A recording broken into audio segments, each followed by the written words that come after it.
Okay to pray for your team to win if it means the other team loses? A few folks. All right, interesting. All right, well, more power to you. I don't know what the right answer to that is. We have the chaplain of Miami Heat here and also UM, right, in a way. And so I asked him what his thoughts were, and he said, I better not tell you. It could get political really fast and messy. And it is messy.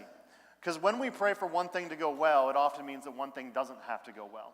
I remember a time in my life where I was sitting in the end zone of the Super Bowl, and I was there to watch my team, the Seattle Seahawks. They were playing against the New England Patriots, who are my arch enemy. I hate them more than anything I know, really, besides the devil. And I'm in this end zone, and I'm watching my Seahawks, and if you don't recall the game, it's from a few years ago. I was there with my dad and my brother, and we'd spent a solid fortune getting to this game and trying to get ourselves into this place, and so we're watching this amazing game, and there's this moment where there's like 10 seconds left on the clock, and we have the ball at the 1-yard line, and I'm looking at it as close almost as it is to right here, and I'm so excited because we're losing, but we're about to win, right? Like, we have the ball at the 1-yard line, and things are about to go extraordinarily well for us. I had made a promise midway through the fourth quarter that if the Seahawks found a way to come back and win the game, that I would name my first child, boy or girl, Richard Sherman, after their best player. Like, I was all in on this. I said, God, if you love me, you'll let my Seahawks win. And I pray that we would just knock this out. You know, I'm willing to make incredible sacrifices to my progeny on their behalf right now. And I was like, God, come on. Here we go. And finally, here was this moment where we were about to win. It was one of the most close moments in all of sports history, I think. And here we are at the 1-yard line, and our quarterback throws an interception, and we lose the game. And that was terrible, but the worst part was it hadn't happened yet. The worst part is when you're at a home game, you're surrounded by all your own fans, right? But the problem of a Super Bowl is when you're there, you're with maybe a couple Seahawks fans here and there, but you're also surrounded by all the other team's fans, right? And so there was this moment where my team just lost the Super Bowl from the 1-yard line, and I had to have Patriots fans all around me yelling and screaming how happy they were. One of them even turned to me and said, "There you go, how do you like that?" Right to my face, right in front of me. And I mean, it was like, I was kind of angry. I was not a happy boy at that moment, you know. My dad and my brother and I, right after the game, we had to catch a flight. The only way we could get to the game was to fly into L.A., and the game was in Phoenix. And so we had to drive because there weren't any flights that we could get. It was a last-minute decision for us, obviously. And we ended up having to have a long, painful drive all the way from Phoenix to L.A. We didn't talk in the car for 8 hours. It was a terrible day for us. Is it okay to pray for one team to win and for another to lose? Like, is that an okay thing to do? I don't know the answer to that, but here's one of the things I'm convinced of after reading the psalm, is it's okay to pray whatever's on your heart. Because if you have the ability to write in the Bible that it's okay to take someone's baby and hit him against the rocks, then it must be okay for me to pray what I want to pray. Today we're going to talk about a psalm that's pretty heavy, that's really dark, and this is the background to the psalm. It's Psalm 137. The background is there was Israel, and they were in Jerusalem, and they had been not doing as well as they wanted to be. They hadn't followed God's covenant in different ways, and so God allowed a foreign army, the Babylonians, in 586, to sweep through the ancient Near East and to come through to the area that was where Jerusalem was. And when they did, they came and they knocked down all their walls. They broke down the temples. They destroyed the city down to its foundations. Anyone that they found that was of value, they took as a captive. Anyone that wasn't of value, they killed. So the people that are writing this psalm, this is what they had just seen in the previous months before. They'd probably seen their wives raped and murdered. They'd probably seen their children killed. And here they are in chains, the story tells us. That they're in chains being led off by their captors 1,000 miles away. This psalm is written, it says, along the shores of Babylon, by the rivers of Babylon. So this would have been the Euphrates River. So if you know where that is, it's now modern-day Iraq. And you can go there to this day and probably stand in a place where folks like this once wrote this psalm. And here they were in their chains. And they're walking along the streets of Babylon because it was really popular back in those days that if you wanted to conquer a people and you never wanted them to rise again, what you do is you take the most important people in the city and you scatter them throughout the kingdom so that they can never talk to one another. There's no internet. So if you burn all the books and you scatter all the scholars and all the priests and the kings, there's no record or living memory of what happened before. Really incredible policy of destruction. But they took these people who were musicians, and they said, hey, maybe we can use them in Babylon, and we can teach them some of our songs, and then they can kind of like play music while we're eating our dinner at night. And so these guys were effectively slaves, and they're walking along this river in chains, and one of the people who is the slave master, who's cracking a whip at them, says, hey, why don't you sing me one of those songs you guys used to sing about Jerusalem? You know, entertain me, make me feel good. And the writer of the psalm says, man, that was like the biggest insult. Not only is my family murdered and destroyed, and my homeland totally broken, and here I am in chains, but my captors are telling me that I need to sing happy songs about the times, the good old days. It was like twisting a knife, like digging it into someone's heart and then twisting it, saying, hey, let's make it as worse as we possibly can. That is a background to a very brutal moment. And here's what happens next. So imagine you're this person, if your family is destroyed, and you're in a foreign land, and you don't know what to do. And he says this, the last two verses. Daughter Babylon, he's talking about the Babylonians, doomed to destruction, happy is the one who repays you according to what you have done for us. So this is his prayer. His initial prayer is, God, I ask that you would do to them what they've done to me. I pray that you would kill their families. I pray that you would destroy their cities. I pray whatever good or bad has happened to me, take the bad and to do it twice as much to them. And then this is a line that makes your blood curdle. Happy is the one who seizes your infants and dashes them against the rocks. That is violent and brutal language. Last night I was holding my 1-month-old in my arms as I was preparing for this message. And I can't imagine the hatred and the anger that would have to be in someone's heart that would enable you or to even take a baby and to kill it. But that's how furious this person was. I don't know if you've ever been in a place of anger like that. But here's what I want you to know about this message today, is that if you are feeling anger, or you feel like you've been hurt and you're in the wilderness, we're talking about Lent right now, a time where we find ourselves in the wilderness. If you feel that emotion, you should know a couple things. The first one is this, is that if the Bible has something in it where someone cries that prayer, that it kind of enables you to have that same prayer as well. One of the things that I think is challenging for Christianity is a lot of people, first of all, their first step is to think the Bible is just a bunch of rules, right? That there's a God that'll judge you based on whether or not you're good or bad, and if you follow the rules, you're fine. The second you start reading the Bible, you realize it's not like that.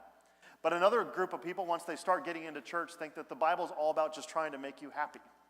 And that a good church is one where you show up at it and then you leave feeling really happy all the time, and maybe you'll even be wealthy if you do everything right and follow all of God's principles.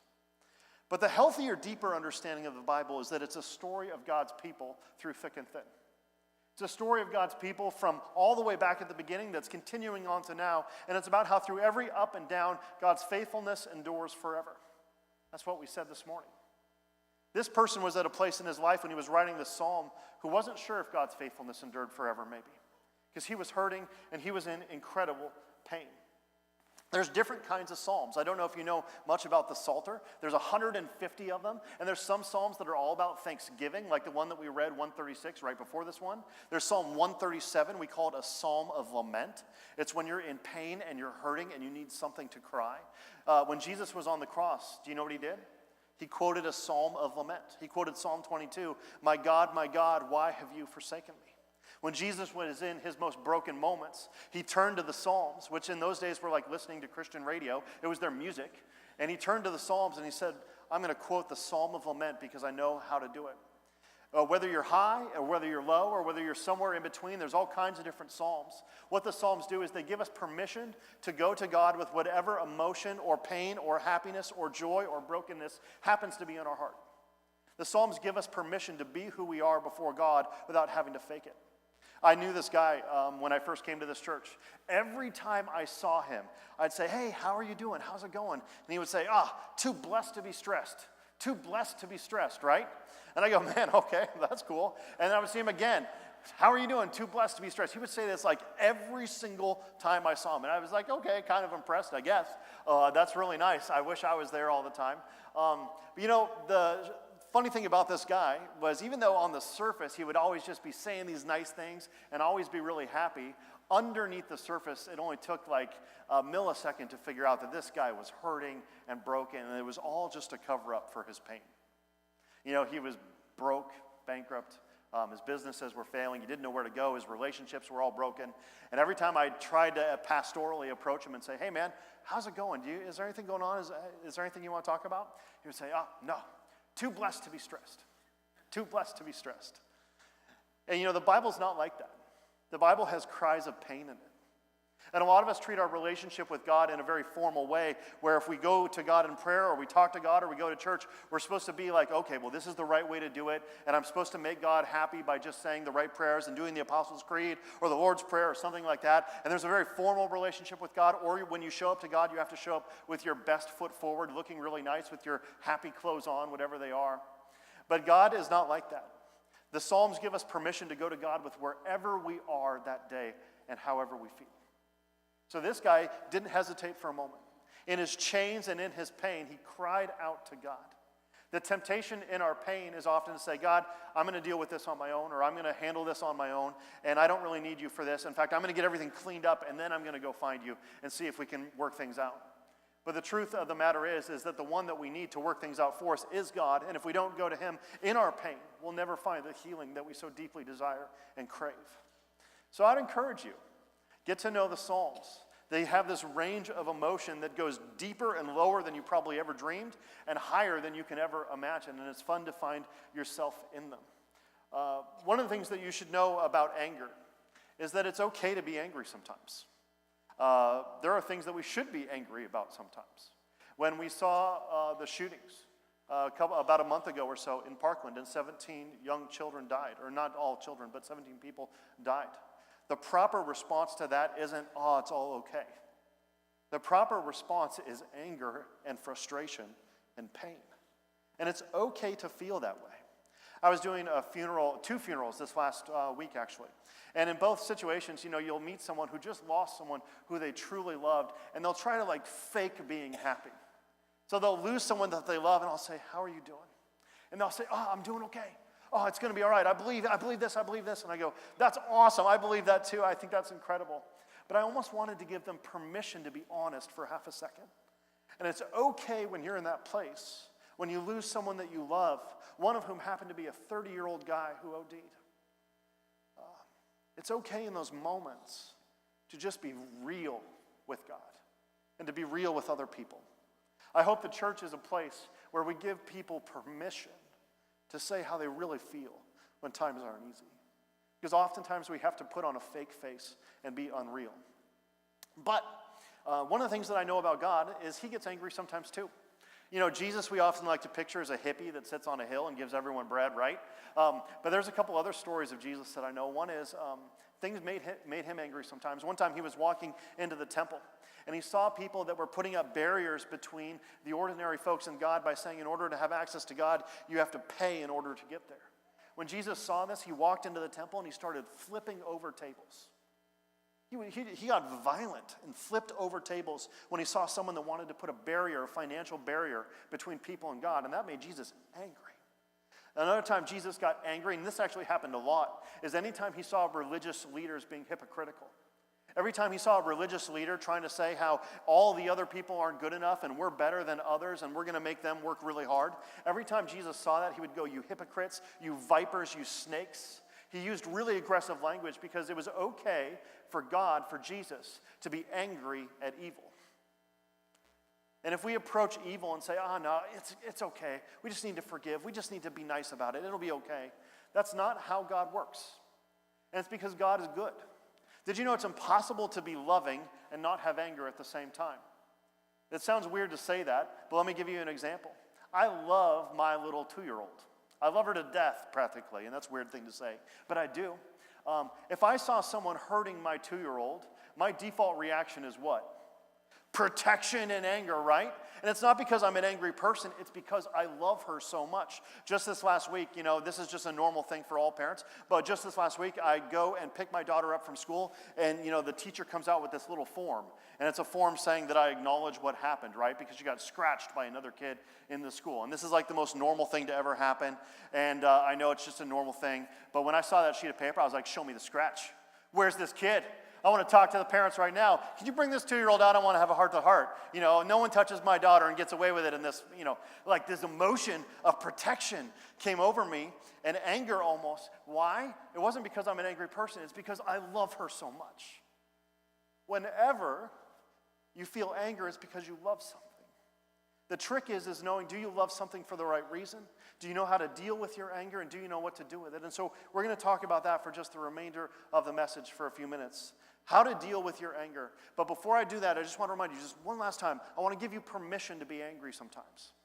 I want to give you permission to be angry. If the God of the universe can be angry, if the Bible contains psalms that have anger cries in it, I want you to be permitted to feel that anger and to be okay with it. The trick is that if you let that anger sit and grow and fester in different ways, it will also destroy your life. So on the one hand, you're totally permitted to feel it. But on the other hand, if you don't deal with it in the right way, it will totally destroy you and lead you to even more broken places. So the first thing to do with this anger is honest engagement with it. Honest engagement with it. George Matheson, who was a Scottish hymn writer, says this: "There are times when I do well to be angry, but I have mistaken the times." There are times when I do well to be angry, but I've mistaken the times. We often get angry at the things that we shouldn't, and we don't get angry enough at the things that we should. One of the things that I've been doing lately is we have this. Actually, I'll save that story for a second. Let me give you another story. When I was younger, I led a mission trip to Mexico. And we were on this mission trip, and we took about 10 friends with us, and we were serving at an orphanage outside of Acapulco. And I've told this story once before, but I think it's a really good one. We were at this orphanage, and one of the things we decided to do was, hey, we're only like an hour from the beaches of Acapulco. Let's take all the kids from the orphanage and bring them to the beach and have a beach day. And so we thought this was a good idea, and so we got a bus and we loaded everybody in it, and we took them all the way down, and they had like a blast. It was totally amazing. And there happened to be a McDonald's right across the street, and we had some funds. And so what we did is we walk over all to McDonald's, and I say, I would like to get 32 Happy Meals, please, with toys. And so, I've got the money right here. And the guy behind the counter kind of like got really sheepish. And then he went and got his manager. He said, I'm really sorry, but we can serve you guys, but we can't serve all the kids. We can't serve any of the kids. Because otherwise, this is a touristy restaurant, and we don't really want them coming in here. So if it's okay, maybe you could lead them around the back, and maybe they could do something else over there. Okay, so I'm redheaded, and so I get angry a little easily, right? It was one of the most angry moments of my life.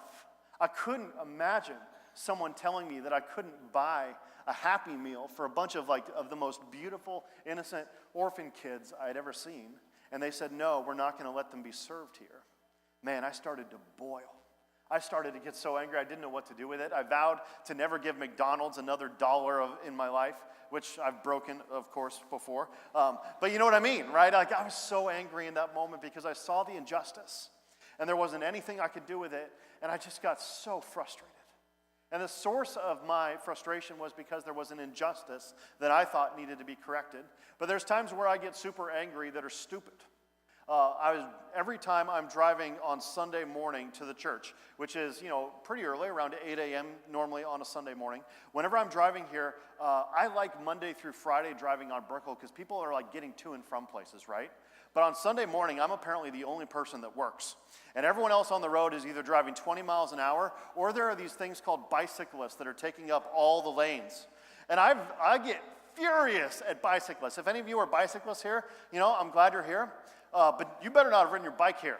I get furious because they're taking up the lane, and I'm like going mad in my head. I'm late to get somewhere, and I'm trying to go really fast, and I see these people, and I start to boil. I get as angry at a biker as I did at the kids who didn't get served McDonald's. Like, that same emotion is popping up in my heart, and I'm starting to justify whether or not I could commit manslaughter somehow in my head. Like, all right, don't judge me, come on. But anyway, these are the emotions that are rolling through my head, and there's often good and bad reasons to feel anger, and you have to be aware of what are the good ones and what are the bad ones. Anytime you feel anger toward injustice or toward evil, that's a justified emotion. But anytime you feel anger at something because you're not getting your way, that's rooted out of a sense of selfishness that's not healthy. One of the things I've noticed about me is if I'm really stressed and my time is really tight, and often my calendar is down to the minute sometimes, if I'm looking at other folks who aren't working very hard, man, I look at them like, I hate you so much. I start like murmuring underneath my breath and getting frustrated. And obviously everyone should work, and maybe I need to take a deep breath, but it's amazing how the sin in my life and the frustrations that I have in my own heart lead me to anger too. And do you know the difference? Because you can get really angry maybe with a spouse for reasons that aren't her fault or his fault, that are really just your fault. I'm in a small group where we're watching this video, and one of the things the guy keeps saying is, what do you do when the issue isn't the issue? Or how does it go? I forget how he says it. Let me look it up here. What's the issue when the issue isn't the issue? Oftentimes I'll get mad at Jen because there will be some stuff left out, or I'm tripping over shoes or something like that. And I'm mad at Jen, or I'm mad at the shoes, right? But what I'm really mad at is that I got angry so fast.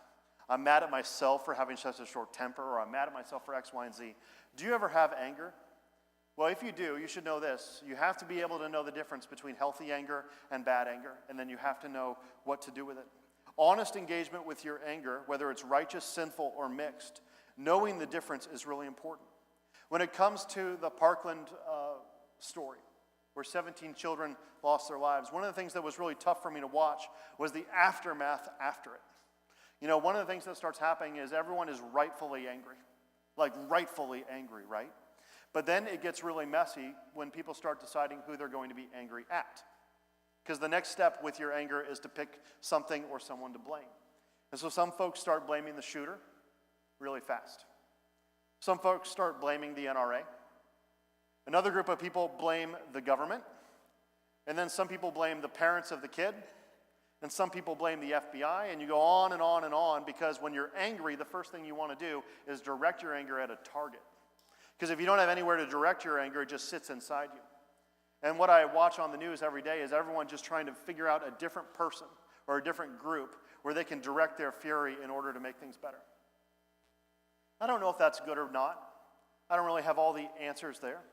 I know that one of the things that made me really sad in the whole conversation is no one ever asked once in any newspaper article I ever saw or TV thing, there was no church involved in this kid's life prior to the event. I mean, obviously churches show up afterwards and pray and help. But I was reflecting this week on this text. Is there someone in our church or in my world right now who could be the next killer of kids? And what was crazy to me is someone actually came to mind. I'm like, I know a few crazy people. And one of the things that I actually did this week is I actually reached out to those folks who I know are crazy just to see if they're okay and to let them know that I love them, and that if they ever want to talk, I would invite them to come find me. But I never saw a single article on a church that stepped up and did its job to care for people and to love their neighbor as they love themselves. But anyway, I just want to encourage you. When you have anger, it's really important that you know that you have to direct it in the right ways, but also it's really easy to direct it in the wrong ways. Because the temptation when we're angry is to pick someone or something and to throw all of our hatred at it when it may or may not be the cause or the problem. So I would encourage you just to be wise. Encourage you to be careful. When we're angry, don't get me wrong, take action. Do something. Be active and proactive in trying to bring peace in the world, however you think it should come.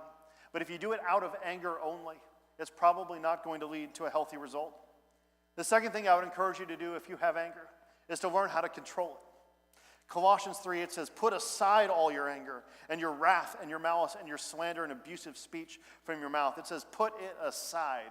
And I was reading a story this week about can you imagine how terrible advice that is? It would be like someone coming to you who needs counseling saying, I'm having trouble with my spouse. And the counselor just saying, oh, well, then stop it. Stop having trouble. That would be great. No, you don't understand. My person does this and then I do this. No, stop that. Don't do that anymore. And, can you imagine if the only advice that your counselor gave was stop it? Right? Just stop it. That would be interesting. That's kind of what the Bible does here. It says just put it aside. But one of the things that I've learned when I get angry really fast is the most important thing I do first is I stop and I pray. The psalm gives me permission to do that. In my anger, in my fury, I can actually just stop and say, God, I am pissed. I am angry, God.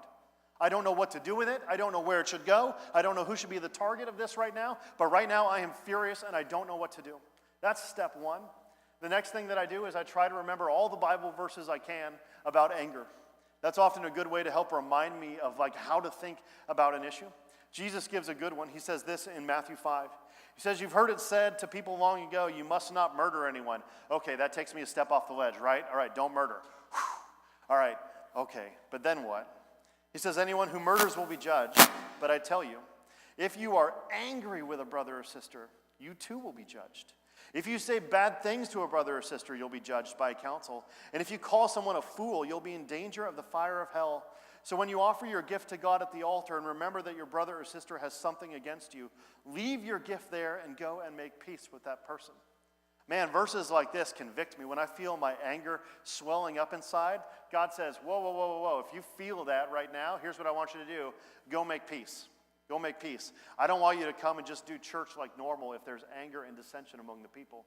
So there's verses like this that pop into my head as I'm dealing with my anger. And I realize that, man, maybe I'm a little bit off. The Bible recenters me. It gets me moving in the right direction when I feel like I'm hurting. So my encouragement to you, this is really easy. You can do it because this is how I do sermon research. Just Google it. What you do when you're feeling angry is you just go to say, Bible verse, anger, help. Google's pretty good. I've actually been impressed over time. And what there is there's all these people that have put together Bible sites that have verses that'll pop up. And every time you do that, you're going to find something in there, I think, that God will use to bring healing in your life. I'm probably, not too many pastors will just totally say Google can solve your problems. But if you're asking Google to help you find the right verse, there's usually a good step to take. Another thing I would recommend is sometimes things that make us angry, we know what they are, but we don't do anything about it. I know some friends who every time they're around someone else, they start to get really angry. And you know my advice to them? If someone continually makes you angry and frustrates you to no end, you are not necessarily called for the rest of your life to hang out with them. You can separate. I have friends who have been friends for their whole life, but over time whenever they were together, they started fighting. And finally, they figured this out. And over time, they said, you know what? I love you and you love me, but it's probably best if we don't hang out as much as we did. And that's okay. I have a family member, this is a personal story. I have a family member, whenever we're in the same room, for some reason, we get angry at each other. So one of the things that we've done is make sure that we are not in the same room with each other very often. And that's, I think, okay, to recognize your limitations and what you can and can't do. The next thing I would recommend, and the last thing, when it comes to anger, is to let God fight your battles for you. To let God fight your battles for you. Deuteronomy says, for the Lord your God is he who goes with you, to fight for you and against your enemies and to give you victory. In the New Testament, it says when someone makes you angry and hits you, what do? You turn the other cheek. And what that is it's a sign of trust. Because whenever we get angry, we have two options. Option one is to say, I'm going to take this venomous rage inside me, and I'm going to control it and direct it at what I want. And what the Bible says is, no, you're only going to cause more pain and destruction if you operate out of a sense of anger. But instead, if in your anger, you just say, God, this is wrong, and I want something done about it, and I'm going to pray and ask that you would do it. What that does is it does two things. It allows you to step back and forgive and start the healing process. And two, it allows you to actually have faith in the one who can do it in the right way.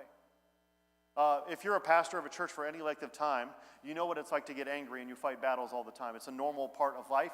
In all your businesses, you probably have felt this as well. In your personal relationships, you've felt this too. Whenever you feel anger and you think that the answer to fixing your problems is to single-handedly grip it and rip it and destroy it and fix it, that's probably not going to lead to the result that you wanted. Most often, it leads to more pain. I was reading a story this week about someone who was in one of those rooms watching someone die. This person had murdered their child, and the punishment was the death penalty. And so the dad is in one side of the glass looking at the person who killed his child. And, they do the whole thing where it's by lethal injection, and it goes the whole process. And what it did is it was a story of how after he was watching this, it didn't bring him any single ounce of healing in his life to watch the person that killed his child get killed too. Do you think the answer to anger is to just getting more of what you want? If, like the psalmist, God, do to them what they did to me. What that does is it doesn't bring healing. You know, I don't think that God answered that prayer the way that the psalmist wanted it, and the psalmist is okay with that because he was just being real in the moment. But if you feel any anger, my encouragement to you in summary is honestly engage with it and go to God with it. Learn to control it through working through Scripture. And then last of all, let God fight your battles for you. It's a way better way to handle your issues. There were times in my life where I thought I could fix things, and those led to some of the worst times of my life. The times in my life where I found the most peace is when I said, God, I can't do this. I need your help. My invitation to you this morning is if you feel angry, and we often do, is to learn how to deal with it in a right way. Because God alone is the one who can bring healing where we need it. Do you know how the psalm ends? Ultimately, they were restored. About, several decades later, after they had been brought to Babylon, there was a restoration of the temple. We call it Second Temple Judaism, where the Jews were actually brought back from Babylon and they rebuilt the kingdom. It's an incredible story. It's in Ezra and Nehemiah if you ever want to read more about that incredible story. But the Jews were restored, and then they went into another time of brokenness and wilderness, and many of them think that they were restored again in the 1940s. In your own life, you know this, that in your times of weakness and pain, if you're willing to let God fight your battles for you, you know what's in front of you. Through every death comes a resurrection. Through every pain comes healing. It's by his wounds that we are healed. When you feel anger, do not be afraid and do not think that it is the end, because your worst day is not your last day. And there's hope in Jesus Christ every day. Will you pray with me?